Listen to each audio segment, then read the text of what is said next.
Olá, turma, tudo bem? Tô aqui de novo, de novo. Então, vocês assistem gramática e literatura comigo. Espero que vocês gostem. Fica, ai, gente, que saco. Primeiramente, também queria falar que eu aprendi a virar a câmera, né? A inverter isso aqui. Então, antes eu tava, tipo, olhando para um lado, tava fazendo pro outro. Mas, gente, isso é um processo, tá? Na verdade, é um processo de adaptação. Inverter esse quadro, né? Porque agora, por exemplo, eu olho pra cá e minha cabeça acompanha. Antes eu tava olhando e eu ficava pra lá. Mas enfim, queria dizer então que, gente, é um processo para todo mundo, tá? A gente sente muita falta das aulas presenciais, de verdade, assim como vocês. Não é fácil, mas eu queria garantir para vocês que a gente está dando o nosso melhor para que vocês possam manter a rotina de estudo, para que vocês não percam nenhum tipo de, né, de conteúdo. Talvez fique um pouco mais curto, claro, do que o ideal. Mas às vezes na sala de aula mesmo a gente tem aquele momento de bate-papo, tem um momento assim. Então, assim, o que eu quero dizer é que a gente está dando o nosso melhor para seguir, em que cada vez mais a equipe vai se aprimorando, né, para que vocês possam ter o melhor conteúdo aí, enquanto essa crise, né, esse momento desesperador não passa. Mas vamos lá, estamos batendo muito papo e vamos conseguir aí com essa matéria. Vamos lá, gente. Então aqui a gente vai falar, então aqui ó, voltei só para falar que nós vamos falar sobre os textos líricos e épicos, tá? A gente falou, lembra, de verso nas aulas anteriores, verso e prosa. Então a gente vai dar continuidade a um pouco disso. E aí, gente, antes da gente começar a também falar especificamente do texto lírico, do texto épico, eu queria falar sobre a origem e a classificação dos textos literários. Para quem é meu aluno, eu tenho certeza que eu já fiz isso em sala de aula, tá? Mas como a galera toda do primeiro ano está assistindo, de repente não viu. Então, achei interessante, mesmo que já viram, que vocês já tenham visto, né? É interessante para relembrar, porque a gente vai dividir, vai falar especificamente de algumas partes. Então, vamos lá. Deixa eu descer para cá, arrastei minha cara para baixo. E aí, vamos lá. Sobre a origem, então, dessa classificação. Eu vou ter um carinha responsável por isso. Quem é esse homem? Tenho certeza que você sabe quem é. Claro, Aristóteles, que juntamente com Platão, mais ou menos 300 anos antes de Cristo, um pouco mais, na verdade, tá? Eles classificaram os textos em três, os textos literários. Então, tem os textos literários em três categorias. Os textos épicos, que são o que a gente vai tratar, textos épicos e líricos, e depois a gente vai ter uma aula só sobre os dramáticos. Belezinha?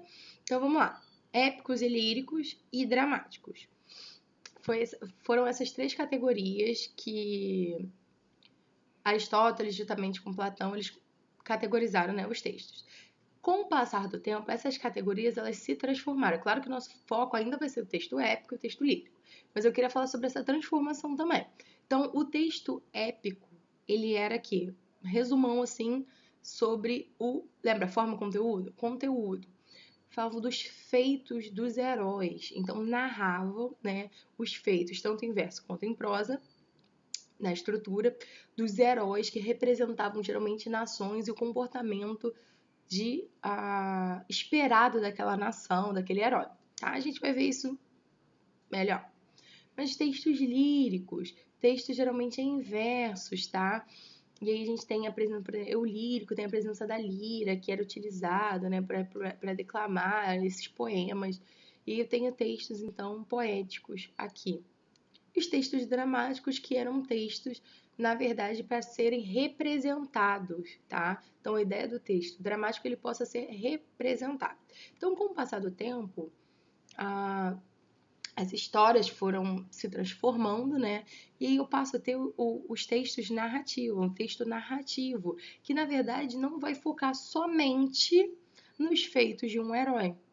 É basicamente isso. Antes eu também tinha narração. Então, nos textos épicos, eles também vão tratar de narrações. Só que o foco vai ser em um herói ali, né? Um representante daqueles valores importantes para a época. Então, os textos líricos, na verdade, o texto lírico se transforma hoje em texto poético, e o dramático, na verdade, assim, gênero dramático, o texto dramático, ele continua, mas tem um gênero que vai representar muito bem hoje, porque antes a gente tinha as tragédias, as comédias que eram muito comuns. Hoje em dia a gente tem um gênero que é o teatro, tá? Mas assim, a gente ainda tem classificação de dois dramáticos, só que a gente tem o teatro, então, como principal hoje. Por quê? Porque é através do teatro que as obras vão ser encenadas, né? Mas a produção antigamente era somente para isso. Foi? Isso aqui é só uma revisão rápida. Então vamos lá, gente. Lembra também, numa outra aula que eu falei com vocês, sobre a análise textual. Ela vai acontecer de duas formas, tá? A análise de um texto sempre vai visar a forma e o conteúdo. A forma que compreende as escolhas feitas na construção do texto, como vocabulário, parágrafos ou versos, sonoridade, ritmo, etc. Tá? Então, a forma, ela vai priorizar a estrutura do texto mesmo, a materialização desse texto, né? Ali no papel, na linguagem e tudo mais, na construção dele. Já o conteúdo vai ser o plano das ideias, ou seja, a relação de mundo, os sentimentos, as ideias que vão estar compreendidas naquela estrutura. Então, tranquilo. Pensando agora no texto lírico, deixa eu ver se dá para aumentar um pouco mais. Vou botar aqui para não ficar esse espaço todo em branco. Pensando no texto lírico, vamos pensar no conteúdo, então, tá? Que sentidos, que significados vão estar presentes nos textos líricos. O gênero lírico, de forma geral, compreende as construções poéticas subjetivas. Gente, ele pensou em subjetivo, pensou no quê? No eu. Ou seja, os poemas de temas emotivos ou pessoais, tá? Ou seja, o pessoal, de amor, saudade, tristeza, encantamento, tudo que transmite os sentimentos daquela pessoa ali no poema. Escrita em primeira pessoa ou em terceira pessoa, tende a informar o leitor a respeito dos sentimentos, pensamentos ou impressões de um eu lírico. Gente, preciso frisar com vocês a ideia de que o eu lírico vai ser a pessoa do poema e não o autor. Então, também chamado de sujeito lírico, o eu poético, diferente do autor do texto, pessoa real, é uma entidade fictícia, pode ser feminino ou masculino, uma criação do poeta que faz o papel de narrador ou anunciador do poema. Em outros termos, o eu lírico representa a voz da poesia. Então, também posso ter, por exemplo, um autor masculino e com um eu lírico feminino ali, né? Então, isso não tem nada a ver. Então, se eu tenho, por exemplo, um poema, um texto lírico sobre tristeza, não necessariamente o meu autor ele vai estar triste, mas ele vai estar escrevendo sobre a tristeza. E a pessoa do poema, sim, vai estar externando todos aqueles sentimentos. Foi?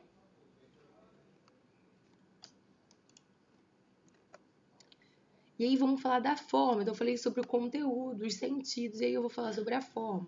Professora, a gente já viu, claro. Lembra que eu falei para vocês que, na verdade, as coisas iam se aprofundar mais na aula seguinte? Então, na verdade, eu só trouxe isso para dar início ao que a gente vai falar, belezinha? Sobre a forma, eu tenho então forma básica, verso, que vai ser a cada linha do poema. E lembra que eu falei para vocês a diferença de verso e estrofe, conjunto de versos. A diferença do verso, então, vai ser a questão da paragravação. Paragravação. Que eu vou ter o quê? Essa mudança de linha, né? Então, no texto lírico, ou seja, no texto em verso, essa paragrafação vai estar de acordo com o desejo do autor.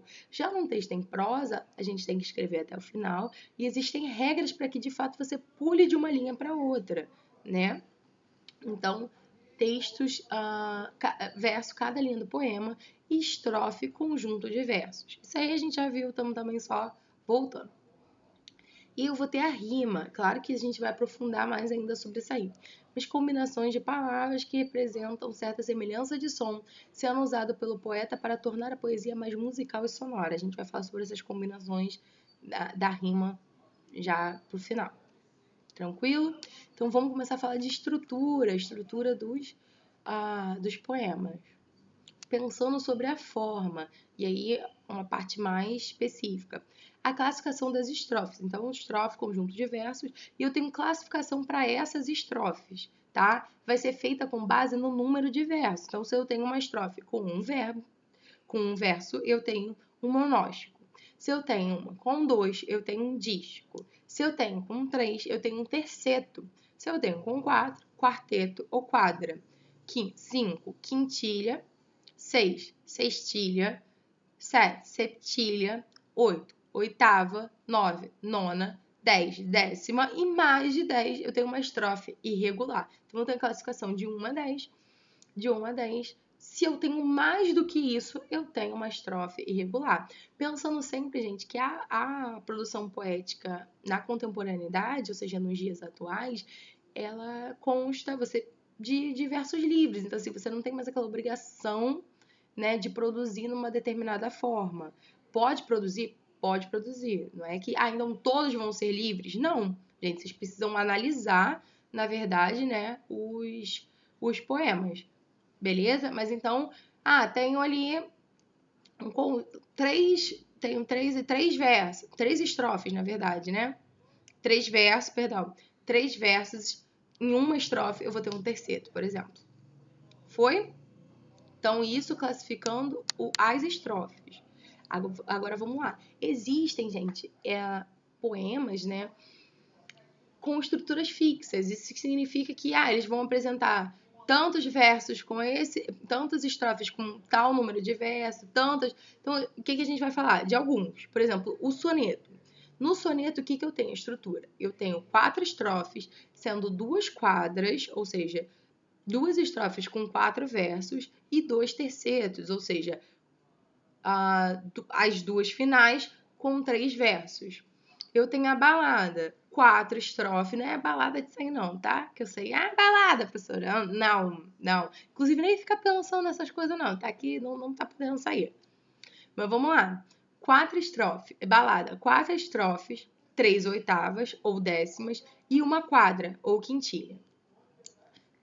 Sextina, 7 estrofes ou 6 sextilhas e um terceto. Então, eu tenho essas estruturas fixas.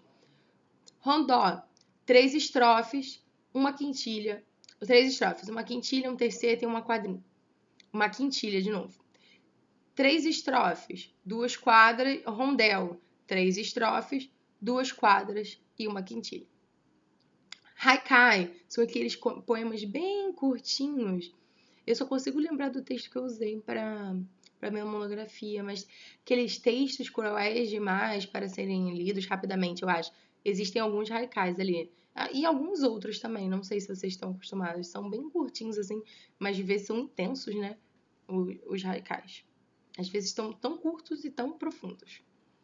Mas vamos lá. Essas são algumas das estruturas fixas.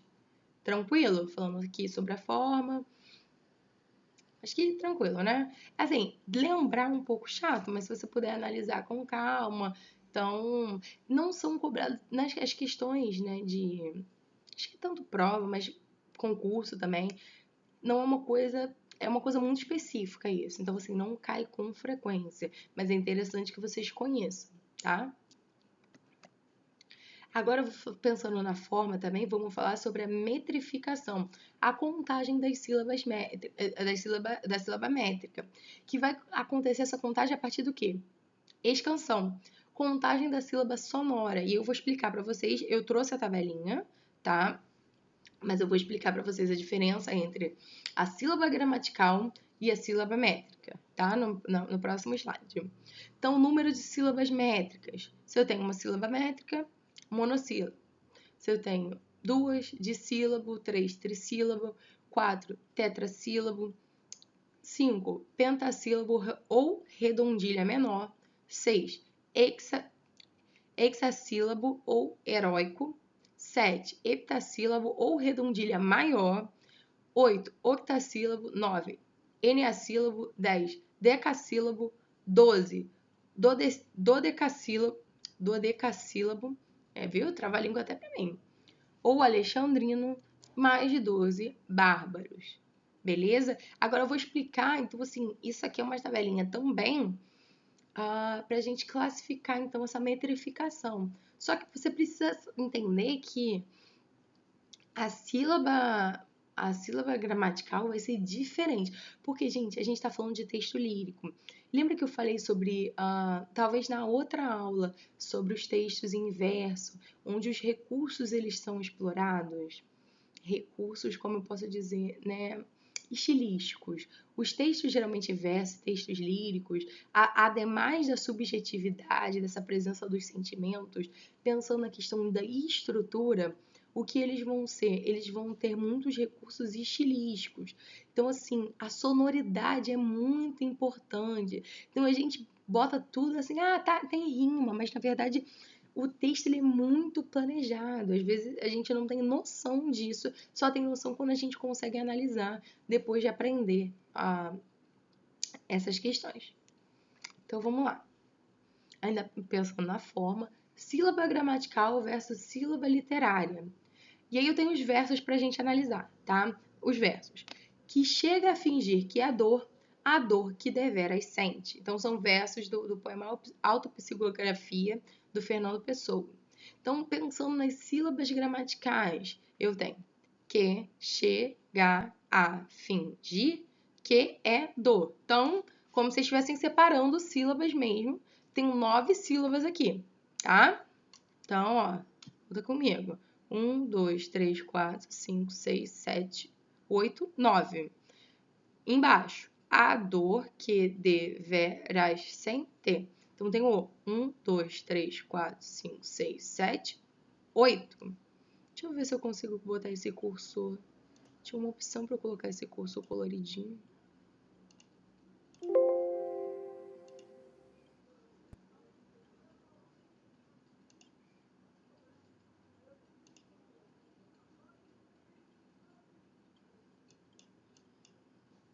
A gente não tá indo, né? Mas tudo bem.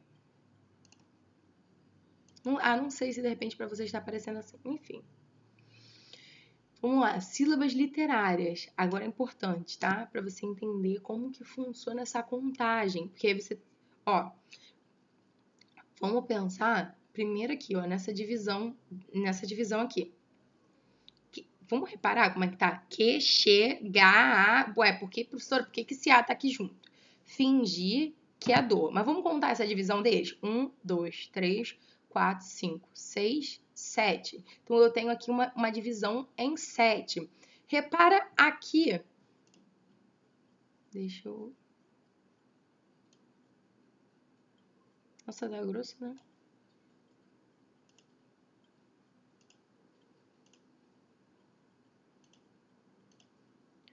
Repara aqui, ó. Esse chega a, que é. O que eu tenho aqui, ó? Deixa eu mudar pra você. Vamos lá, gente. Calma aí. Período de adaptação. Aí é o contrário, né? O que eu tenho aqui? O que eu tenho aqui? Eu tenho uma sílaba em que em seguida eu tenho uma vogal. Sempre que eu tenho... Pensa na sonoridade. Chega esse A aqui, ele meio que se funde junto com o outro. E aí eu tenho essa junção. Então, quando eu tenho numa frase, por exemplo, ó... Que nem aqui. Deixa eu trazer o tracinho para vocês. Chega a. Então, que chega a. Aqui, que é do. Então, eu não tenho essa separação. Vou fazer essa separação aqui. Mesma coisa aqui. Tá bom? Então, beleza. Isso aí já foi. Agora, mais uma coisa importante. A gente vai contar essa sílaba literária, essa sílaba, né, métrica, até a última sílaba tônica do verso. Isso vai significar que, deixa eu pegar outra cor para mostrar para vocês.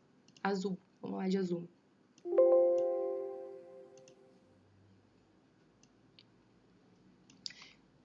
Que chega a fingir que é dor. Dor é meu monossílabo. Então, como ele é meu monossílabo e é a última sílaba tônica, do, 7. Agora conta comigo aqui, ó. Mesmo nessa divisão, A dor que deveras sem ter. 1, 2, 3, 4, 5, 6, 7, 8. 8, professora, eu não entendi nada. Gente, então, não falei pra vocês que a gente conta até a última sílaba tônica? Então, aqui, ó, eu tenho 1, 2, 3, 4, 5, 6, 7. Minha sílaba tônica é o sem ter. Então, parei ali no sem, eu tenho 7 sílabas literárias, sonoras aqui. Beleza? É essa a contagem. Então, é um pouquinho diferente, mas nada que vocês não consigam, tá? E como eu disse, essa análise, as questões de prova, de concurso, em geral, não pedem. Claro que vocês estão estudando especificamente isso, né? Então, vai falar, a professora falou que não vai cair na prova. Não falei nada que não vai cair na prova, tá? Só falei que, em geral, principalmente em questões de concurso, não é uma matéria, porque é um material muito específico, né? Mas, para você, querido estudante do colégio, não falei em momento nenhum que vai cair. É bem provável que caia, assim, de verdade, assim. Agora, alguma questão mais que tranquilo, ninguém também vai pedir nada absurdo que vocês não consigam fazer. É claro que tudo, gente, tudo vocês precisam estar estudando sempre, tá? Não é porque, mesmo que vocês consideram fácil, vocês precisam estudar. De boa? Tranquilo? Então, vamos lá. Deixa eu fechar essa aqui, vou passar. E ainda pensando, agora vamos voltar para a rima. Eu falei, né, aquela musicalidade e tudo mais, mas é só isso. É só jogar ali uma palavrinha com final igual e... Não, existem regras e estruturas para falar também sobre as rimas. Então, vamos lá. Quantas rimas que consistem na combinação de sons no fim das palavras e versos. Podem ser classificadas quanto ao valor e à posição. Então, quanto ao valor, vamos pensar no valor primeiro, tá? Eu tenho as rimas ricas, pobres e raras. Como que vai acontecer essa rima rica? Palavras que rimam, as palavras que rimam são de classes gramaticais diferentes. Exemplo, saboroso, adjetivo, com estojo, substantivo. Então, se ao final dos versos tiverem as palavras que estiverem rimando forem de classes diferentes, porque é muito mais fácil, porque pobre, porque é muito mais fácil, ou rico e pobre, é muito mais fácil você rimar, por exemplo, adjetivos, né, com a mesma terminação, do que você conseguir rimar substantivo com adjetivo, por exemplo, né? Não é mais difícil? Então, e aí por isso rima pobre. As palavras que rimam são da mesma classe gramatical. Exemplo, saboroso e nervoso. É muito mais fácil você rimar, sei lá, adjetivo ou advérbio que tem aquela terminação, né? É mais comum. Então, por isso, rima pobre.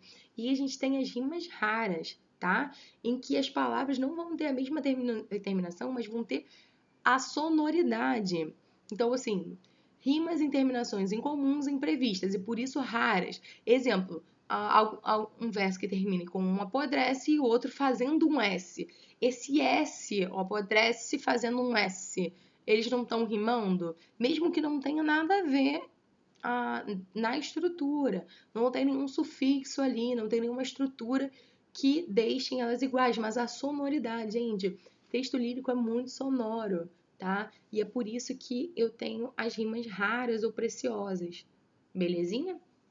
Então você precisa ter um alto grau para ou fazer sem querer, mas em geral um autor precisa ter um alto grau de conhecimento para produzir textos com rimas assim. Então, vamos lá, ainda pensando agora na posição. E aí eu tenho a posição nas estrofes, né? Tem rima emparelhada ou paralela. E aquele todo mundo já viu alguma parte disso, né? Esse A, B, AB, AB. É uma matéria um pouco mais complexa, digamos assim, pra gente não falar chata, né? Mas vamos lá, não, mas não é difícil. AB, AB, tá falando A, B, B, tá? O que é isso? Terminação A, terminação A, terminação B, terminação B. Então, eu tenho vagueio campos noturnos e diurnos, muros soturnos, então a mesma terminação seguida. Paredes de solidão sufocam minha canção, então terminação com esse ão. Então, eu tenho A de urnos, né, para noturnos e soturnos, e ão ali de solidão e canção. Então, a B.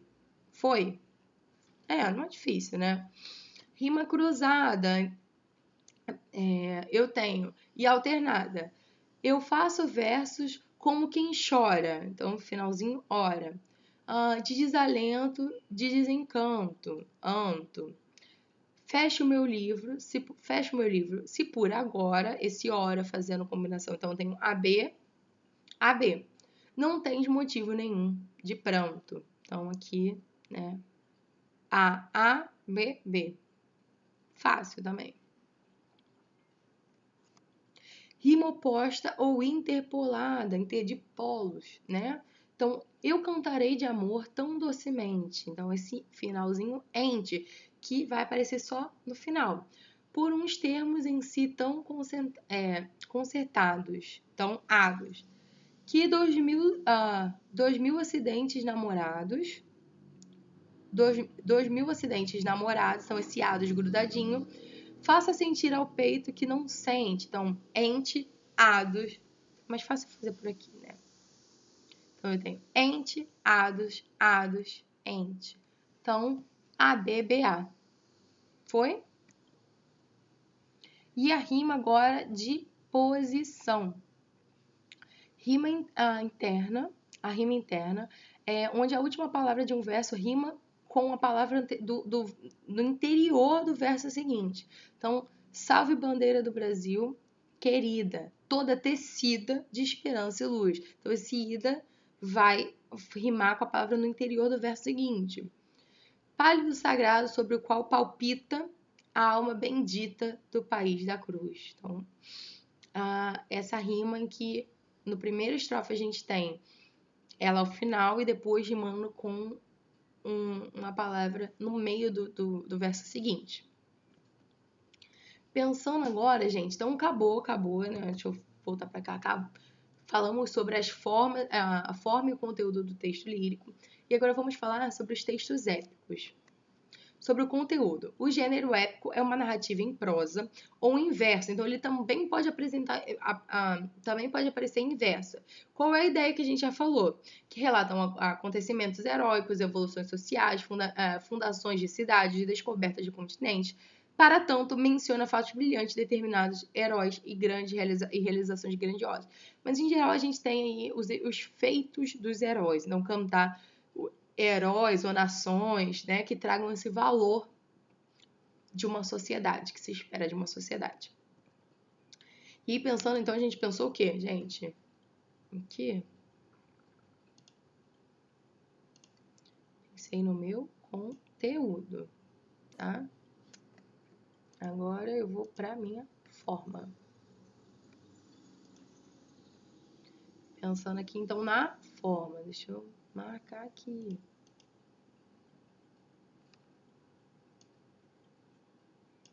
Gente, pensando na estrutura ali dos textos épicos, em que estrutura eles vão se apresentar? Eu vou ter a introdução, na introdução eu vou ter uma proposição, que é a apresentação da história e do herói do poema, então aquele momento inicial. A invocação, o poeta vai pedir inspiração às suas musas, então a gente tem muita essa relação com as musas e aquele poeta, né? E uma dedicatória. O autor oferece sua obra a seu protetor, tá? Desenvolvimento, então, tem a mesma estrutura. Introdução, desenvolvimento, conclusão. A narração desenrolada, a aventura, né, daquele herói. E a conclusão, o epílogo, é o final da história com o comentário do autor. Tá? Então, aqui eu tenho a forma dos textos épicos. Belezinha? Forma, vamos passar. Tá. Alguns textos, principais epopeias, esses textos épicos, né, com heróis, os mais conhecidos. Tem Ilíada, de Homero, que vai falar sobre os acontecimentos na Guerra de Troia, se entra no episódio da ira de Aquiles. Aqui. Eu tenho Odisseia, de Homero, também, escrita posteriormente à Ilíada, que vai narrar as viagens de Odisseu ou Ulisses após a tomada do reino de Troia e o regresso do herói ao reino de Ítaca. Eneida, de Virgílio, escrita no século I a.C., narra a história de Enéas, um troiano que viaja pela região atual da Itália e norte da África e se torna ancestral dos romanos, portugueses. A Divina Comédia de Dante, né, que vai falar sobre essa passagem pelo inferno, pelo purgatório, pelo paraíso. E os Lusíadas de Camões, que vai falar, escrita aí no século XVI, que vai falar sobre quem? Sobre Vasco da Gama, e o herói, né, sobre sua viagem às Índias e sobre os feitos, então, daquela nação portuguesa e tudo mais. Então, é a grande obra, né, portuguesa, assim, os Lusíadas, que vai destacar Portugal aí. Claro que depois existem várias outras, mas os Lusíadas é uma obra que foi cantar essas glórias num tempo de expansão marítima. Beleza? Então, trouxe as principais. E pra gente fechar aqui nossa aula, eu trouxe então, tá, um trecho dos Lusíadas para que vocês possam perceber então na forma, né, essa forma poética que está aqui. Então, como que se apresenta, né, essa um trechinho para exemplificar os textos anteriores. Então, as armas e os barões assinalados que da ocidental praia lusitana, ou seja, daquele mar, tem uma questão que fala justamente até da ocidental praia lusitana, por mares nunca dantes navegados, passaram ainda além de Taprobana, e em perigos e guerras esforçados, mais do que prometia a força humana, e entre a gente remota edificaram novo reino que tanto sublimaram. E também as memórias gloriosas daqueles reis que foram dilatando a fé, o império e as terras viciosas, de África e de Ásia andaram devastando, e aqueles que por obras valerosas se vão da lei da morte libertando. Cantando espalharei por toda a parte, se há tanto me ajudar o engenho da arte. Então, toda essa musicalidade presente, toda essa estrutura, né, do texto lírico, aqui apresentada também de forma no texto épico, tá? Então, é só lembrar, o texto épico é só você lembrar de uma narrativa, tá? Que canta esses feitos heróicos. Pessoal, é isso. Façam os exercícios, a gente vai ter um momento só de correção de exercício. Façam os exercícios dos livros, tá? Tá tudo baseado, então, em cima do material de vocês. E a gente vai ter esse momento bem breve, acho que a partir da próxima semana, nós vamos ter esse momento aí de dúvidas e tudo mais. Não deixem de apontar, de fazer. Contem comigo mais uma vez para o que vocês precisarem. E é isso. Bom, até a próxima aula, então. Tchau, tchau. Se cuidem.